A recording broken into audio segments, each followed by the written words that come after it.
Benjamin Pap Singleton was one of the leaders of what was called the Great Exodus, a migration of tens of thousands of African Americans, called exodusters, out of the South into Kansas in the late 1870s.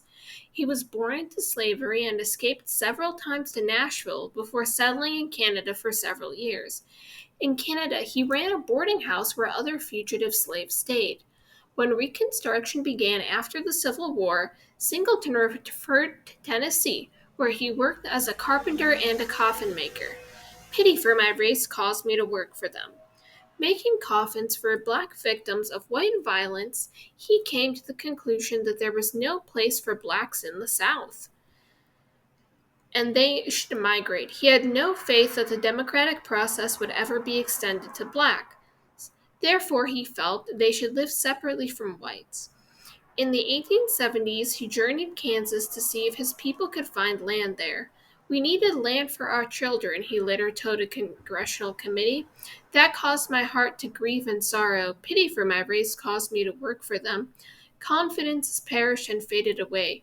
We are going to leave the South. He began to publicly speak out in favor of migration in the 1870s.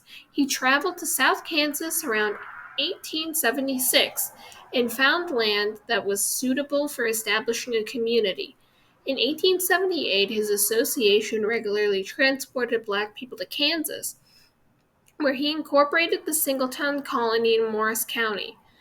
When Reconstruction ended in 1877 and the South was once again in the hands of former slaveholders, some 40,000 exodusters left the South. Singleton believed that he was carrying out God's plan for his people.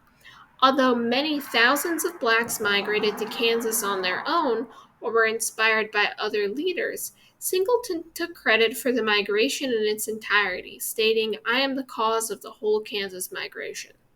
Singleton's efforts certainly inspired the founding of other colonies, including Nicodemus, the most famous black community in Kansas. In 1885, he founded the United Transatlantic Society and advocated for the emigration of African Americans from the United States. Singleton's colony survived and prospered for a while, but declined by the early 20th century.